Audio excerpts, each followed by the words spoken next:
Virada sensacional, 7ª vitória seguida e o Corinthians alcança a 8ª colocação no Campeonato Brasileiro. Corinthians 4, Criciúma 2 pela 36ª rodada do Campeonato Brasileiro. O Timão vence mais uma, a 7ª seguida, né? Vamos falar sobre essa vitória importantíssima, sobre essa virada incrível. Gols de Yuri Alberto, Rodrigo Garro e Matheus Bidu. Yuri virando o artilheiro do Brasileirão, né, 2024.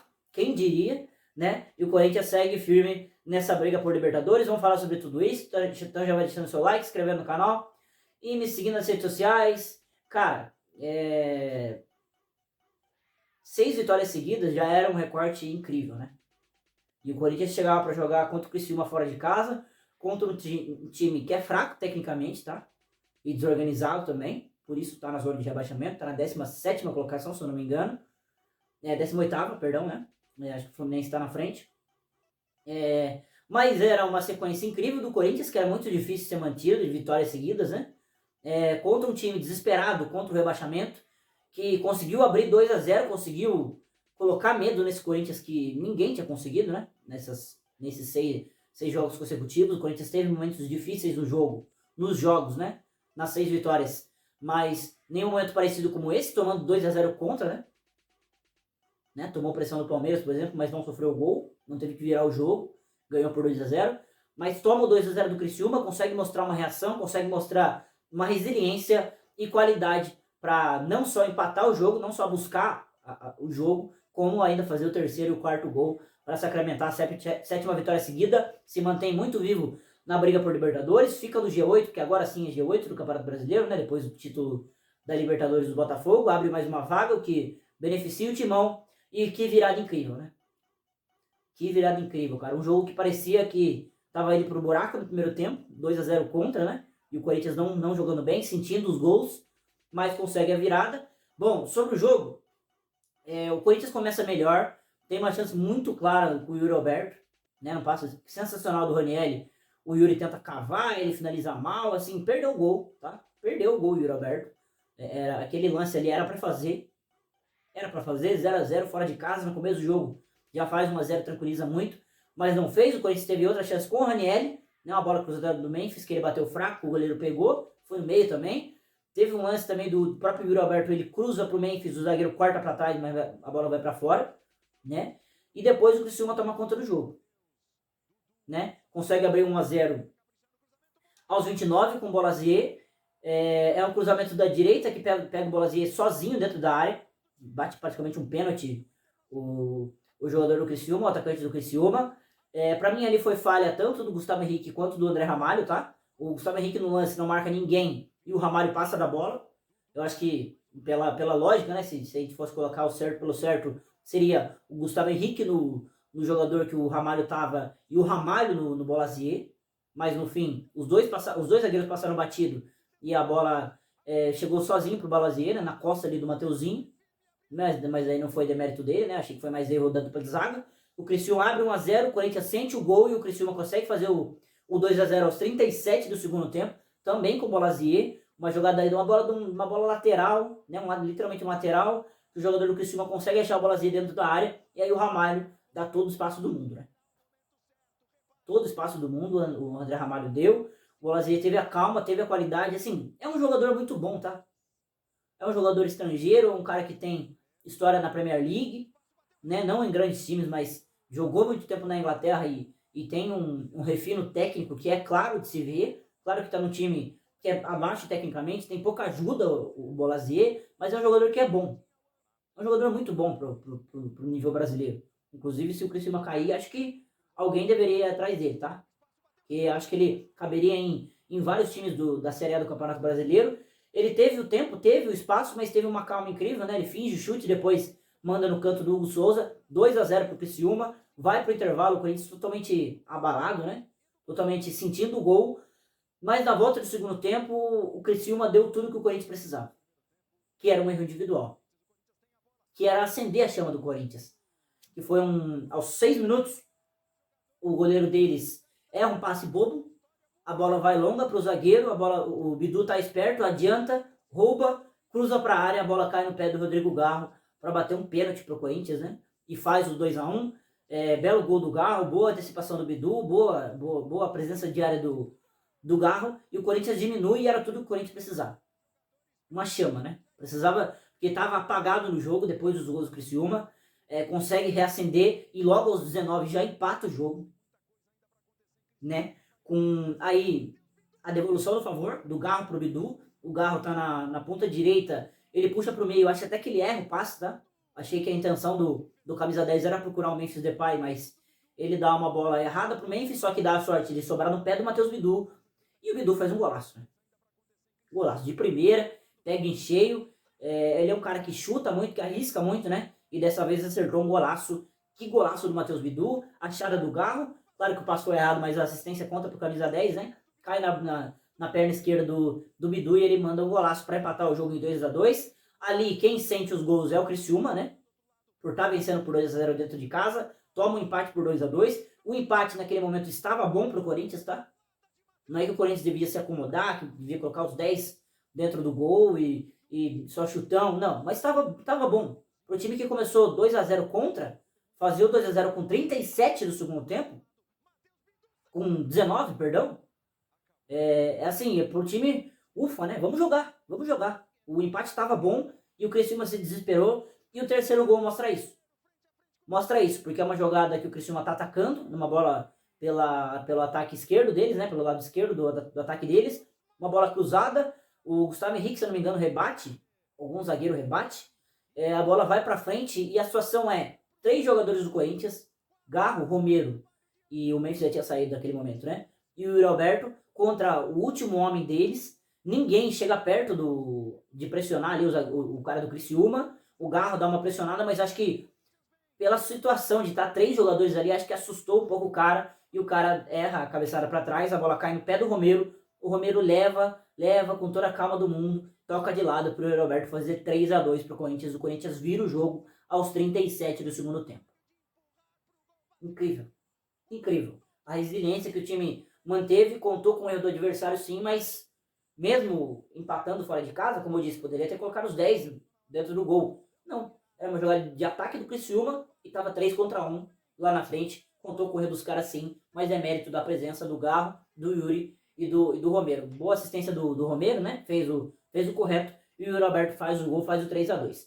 O Yuri até tem outra chance, né? Um chute de esquerda, mas aos 48 vem o 4-2, novamente de Romero para Yuri, né? É uma bola que o Thales Magno tenta achar o Garro, né? No meio, numa jogada rápida.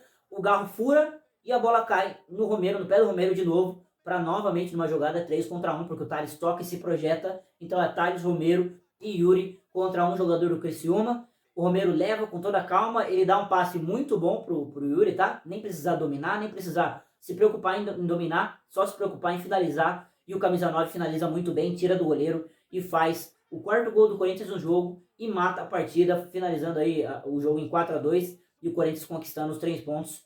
Que virada sensacional. Contou com 2 erros individuais do Criciúma, mas aí coube a eficiência do Corinthians, né? Tanto no primeiro gol do erro do goleiro pro Matheus Bidu roubar a bola e achar o Garro, quanto no terceiro gol do erro da cabeçada do cara deles pro Romero tá ali bem posicionado para tocar pro Yuri e o Yuri fazer o 3-2 naquele momento e o Corinthians vence por 4-2. Bom, atuações.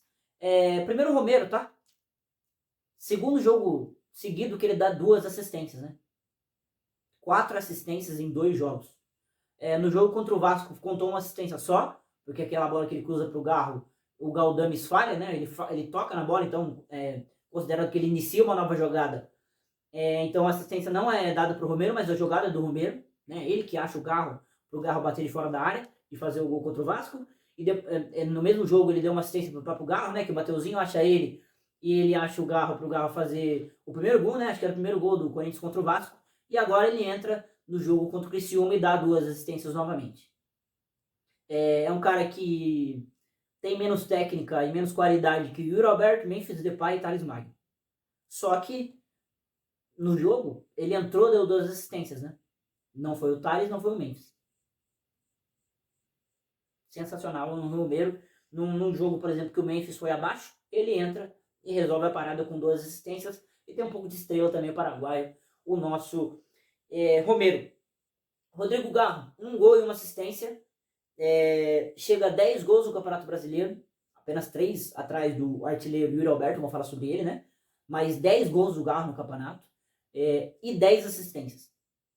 20 participações em gols.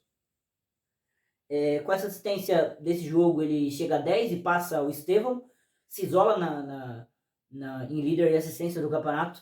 Que ano faz o Rodrigo Garro? Né? Ano. Tem partidas ali que você pode contar nos dedos que ele não jogou bem ou que ele não foi efetivo. Tiveram várias partidas que ele não foi bem, mas que ele foi efetivo com gol ou com assistência. E isso está mostrado em números, né? 10 gols e 10 assistências para o camisa 10. Que sequência fantástica do Rodrigo Garro. O Memphis foi mal, foi abaixo, né, como eu disse. E o grande destaque do jogo acaba sendo o Yuri Alberto. Ele perdeu o gol lá no começo do jogo, né, como eu disse, um cara a cara da bola do Ranieri. Depois fez 2 gols, 2 presentes do Romero, né? Tem que agradecer o paraguaio. Mas a marca mais importante, o Yuri chega a 13 gols no Campeonato Brasileiro e se isola na artilharia do campeonato. Quem diria, né? O tanto que o Yuri foi chamado de bagre, de horrível, o tanto de gente que queria ele fora do Corinthians para ontem, e ele pode terminar o ano sendo artilheiro do Campeonato Brasileiro. O Corinthians teve um artilheiro do Campeonato Brasileiro na era dos pontos corridos, que foi o Jô, no nosso título em 2017. E num ano que a gente passou 20 rodadas na zona de rebaixamento, terminar com o artilheiro da competição com uma vaga na Libertadores seria fantástico. Não só pro Yuri, mas... Né, quer dizer, não só pro Corinthians, mas muito pro Yuri, tá? Esse cara merece.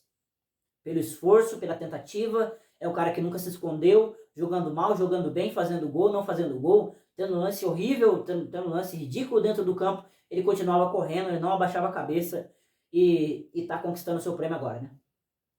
Tá colhendo seus frutos agora com a grande melhora do Corinthians de produção, né? 7 vitórias seguidas e ele fazendo gol, jogo sim, jogo também, jogo sim, jogo também. 13 gols no Campeonato Brasileiro. Que fase do nosso camisa 9, do nosso Yuri Alberto. Bom, briga por Libertadores. Uma notícia muito boa aconteceu no sábado, né? O Botafogo venceu o Atlético Mineiro na final da Libertadores por 3-1. Eu me importo com o Botafogo com o Atlético Mineiro? Não. Mas esse jogo, se o Botafogo ganhasse como ganhou, o Campeonato Brasileiro viraria G8, como virou, e abriria mais uma vaga para a Libertadores de 2025 e que o Corinthians se beneficia sim, porque seria o G7, né? Seria a 7ª vaga para 3 times brigarem, Corinthians, Bahia e Cruzeiro, e agora são G7 e G8, são 2 vagas para 3 times, o que aumenta muito a possibilidade do Corinthians de ir para a Libertadores no ano que vem. O Corinthians com essa vitória chegou a 50 pontos na 8ª colocação do Campeonato Brasileiro. O 7º colocado é o Bahia, também com 50 pontos, que venceu o Cuiabá fora de casa na rodada, também de virada, né? Assim como o Corinthians. Os dois com 50 pontos, o Bahia tem uma vitória a mais, 14-13, se eu não me engano, né? E a próxima rodada na terça-feira, dia 3 de dezembro, 8 horas da noite, na Neoquímica Arena, Corinthians e Bahia. Final de Copa do Mundo na vaga por Libertadores. Se o Corinthians vencer esse jogo, praticamente está classificado para Libertadores, porque o Cruzeiro, nesse momento que eu estou gravando esse vídeo, está perdendo para o Red Bull Bragantino por 1-0 fora de casa. Tá ficando com 48 pontos, com 36 jogos, né? Então vai para as 2 últimas rodadas com 2 pontos atrás de Corinthians e Bahia. Vai se beneficiar pelo confronto direto, né? Os dois se enfrentam, mas o Cruzeiro fica 2 pontos atrás. E o Corinthians, como eu disse, se vencer esse jogo contra o Bahia, o que seria a 8ª vitória seguida, seria bizarro, né? Praticamente garante vaga aí, dependendo da combinação de resultado do Cruzeiro. Praticamente não, garante vaga matematicamente a próxima Libertadores, mas vamos ver como é que se desenha. Virada do timão, incrível o que a gente vem fazendo nesses últimos jogos. Para um time que sonhava, e para torcedores que sonhavam alcançar 45 pontos, a gente está com 50 na 36ª rodada. E há 2 rodadas, quem sabe até uma, né? Dependendo da vitória contra o Bahia, na terça-feira, uma vitória para Libertadores no ano que vem, assim, eu não sei nem explicar o tamanho do feito. A gente vai ter que fazer um vídeo, caso isso aconteça, e tenho muita confiança que vai acontecer sim, para falar sobre essa reviravolta na temporada do Corinthians, mas que fantástico, e o que a gente mostrou de repertório nessas 7 vitórias seguidas é muita coisa, tá? Porque foi jogo com Garro decidindo, Foi jogo Yuri, foi jogo Memphis, foi jogo os 3, foi jogo 2, os 3, foi jogo só 1. Foi jogo que o Corinthians atropelou, como foi o jogo contra o Vasco. Foi jogo que o Corinthians teve falha individual contra o Vitória, por exemplo, que o Hugo Souza errou e a gente virou. Foi esse jogo contra o Criciúma que a gente tomou 2-0 no primeiro tempo e no segundo tempo meteu 4 gols. Foi o jogo contra o Palmeiras que a gente tomou uma pressão absurda dentro de casa, poderia ter tomado 1, 2 gols. O Hugo Souza segurou a bronca e depois o Garro fez um e o Yuri fez outro. Então, assim, é muito repertório. É muito repertório, é muita resiliência, é muita coisa que o Corinthians mostrou nesses 7 jogos. Né? Se a gente fizer uma análise individual de cada jogo, o Corinthians ganhou de maneiras diferentes cada jogo, tá? Por mais que tenha um sistema de jogo bem definido, mas de maneiras diferentes. Com bola parada, com bola rolando, com enfiada de bola, com chute de fora da área, com cabeçada, enfim. Várias maneiras. Mas o mais importante é que o Corinthians venceu. O Corinthians sempre deu um jeito de vencer nesses 7 jogos. E isso é muito, muito grande, não só para esse ano, mas vai significar muito para o ano que vem. Independente da vaga na Libertadores ou não, a gente vai para a Copa do Brasil, acho também, né? Dependendo da classificação ali. A gente vai ter que ficar pelo menos em nono para ir para a Copa do Brasil. Mas acho que deixa um legado muito importante para o ano que vem e um ânimo muito importante para o torcedor para o ano que vem. 7ª vitória seguida e terça-feira vamos buscar a 8ª. Deixa aí nos comentários o que você achou da partida, da virada, dos gols. Yuri artilheiro, o Garro decidindo mais uma vez. Deixa aí o que você acha nos comentários e também deixa um like nesse vídeo. Até a próxima.